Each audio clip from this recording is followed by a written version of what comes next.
دکتۆر بەخێر بێن.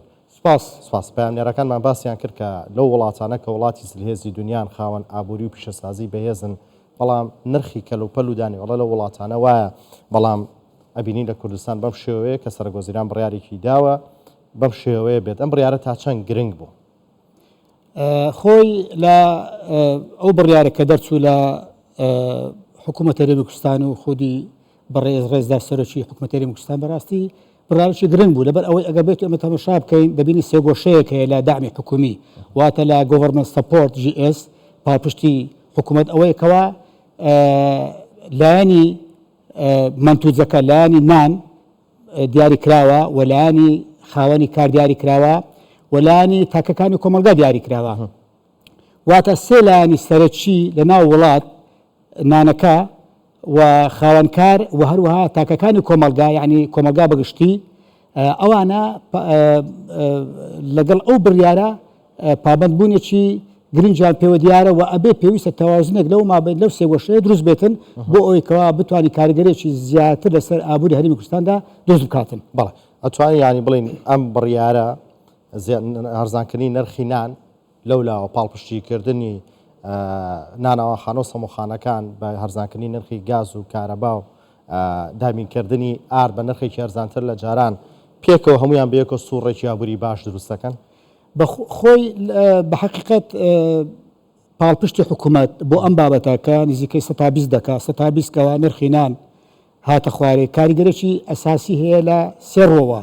ڕووی یەکەم ئەوەیەکەوە زیاتر سەلامەتی کۆمەڵایەتی دروست دەکاتن، دوو نرخی کار دەینتە خوارێ، سێمینیش توانای کڕینی مرۆڤەکان توانای کڕینی تاکەکانی کۆمەلگا زیاد دەکات. بۆی ئەم بڕیارە بەڕاستی بڕیارێکی گرنگە لەبەر ئەوەی دەتوانێت لە سێ سێکتەری ژیانی مرۆڤەکان کارتێکردنێکی گرنگ ڕوو بداتن لە ئەم بارەیەوە.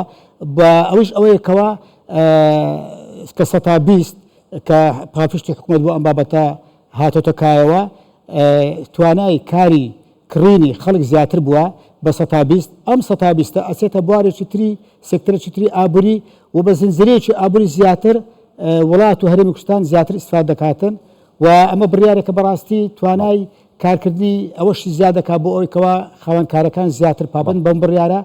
و ئەگەر بێت ئێمە وەکو تێڕوانێت تەمەشان بڕیار بکەن لەگەڵ وڵاتان دراوسێ تەمەشا دەکەین کەوا نرخینان لە هەرێمی کوردستان بە ڕێزەیەکی بەرچاو هاتۆتە خوارەوە و ئەمەش کاریگەرێکی ئەرێنی یەکجار گرنگی هەیە لەسەر ئاستی تاکەکانی کۆمەلگا بە تابەتی ئەو خێزانانێکەوە داهاتیان کەمە، چونکم لەبەر ئەوەی زیاتر لەوانەیە زیاتر ساڵانە کە حکومەت زیاتر بای 600 تا 70 ملیۆن دلار پاڵپشتی نان دەکات، ئەمە هەموو ئەجێتە ژیرفانی ئەو داهاتی ئەو کەسانێکەوە و خێزانێکەوە داهاتیان کەمە. پێما بێ لای خۆمانە بێ شکری خوا بکەین بەم دۆخەی لای خۆمان هەیە ماشەڵڵا دەنان بە 1000 دینارە، سوتەمەنی هەرزانە، کارەبا هەرزانە. دۆخی ئێمە لە زۆر وڵاتی دیکە باشتر نییە بۆ پێیکە ئەوەی هاوکارانم باسیەکەن لە وڵاتانە گوزارێ سەرڕای ئەو باج و قورسایی لەسەر شانیانە. خۆی ئەگەر بێت و ئێمە تەمەشای بابەتەکە بکەین بابەتی پاڵپشتی حکوومەت خۆی لە ئەساسە بابەتێکی گرنگە زۆر. پاڵپشتی حکوومەتیش ئەگەر بێت و ئێمە شی بکەینەوە دەچێتە چەند سێکتەرێکەوە، سێکتەری نان، سێکتەری گواستنەوە، سێکتەری وزا، سێکتەری نەخۆشی، سێکتەری دەرمان، سێکتەری خوێندن. ئەو سێکتەرانە هەموو پابندن بە پاڵپشتی حکومیەوە. بەڵام ئەوەی کە لە هەرێمی کوردستان ڕوویدا ئەوەیە سێکتەری نان ئەمڕۆکە کە بابەتێکی زۆرم لێگە لە ئاستی ناوچەکە و لە ئاستی وڵاتانی دنیادا کە حکوومەت هەرێمی کوردستان هەستا بە نزمکردنەوەی نرخی نان لە 120 کە ئەمە کاریگەرێکی یەکجار زۆر گەورە دەبێتن لەسەر ئاستی ژیانی مرۆڤەکان، لەسەر ئاستی تاکەکانی کۆمەڵ، لەبەر ئەوەی لە پێداویستە سەرەکیەکانی ڕۆژانەی خەڵکیش ژیانی پێوەبەندەنان. بەڵێ لەبەر ئەوە لە تیۆری ئابووری ئەوەدایەکەوە لە تیۆری ئابووری و ئیدارە ئەوەدایەکەوە 120 ئەو 120 کەوا بوویتە هۆی کەمکردنەوەی نرخی نان ئەچێتە بواری سێکتەرەکانی تر. واتە تاکەکانی کۆمەلگای ئێمە ئەو 120 بۆ سێکتەرەکانی تر بەکاردێنن کە لەو لاشەوە دووبارە هەڵچوونێکی و بەرزبوونەوەیەکی ئابووری دروست دەبێت و هەڵاوسانەکە کەمتر دەبێتەوە، واتە زنجیرەیەک سوودی بۆ ئەم بابەتە دەبێتن. خاڵی دووەم ئەوەیە کە ئەوەی ئێمە تێبینیمان کردیە بەڕاستی بۆ بڕیارەی هاوسەنجی گەڕاو بۆ ئەو سێ گۆشەیە باسم کرد.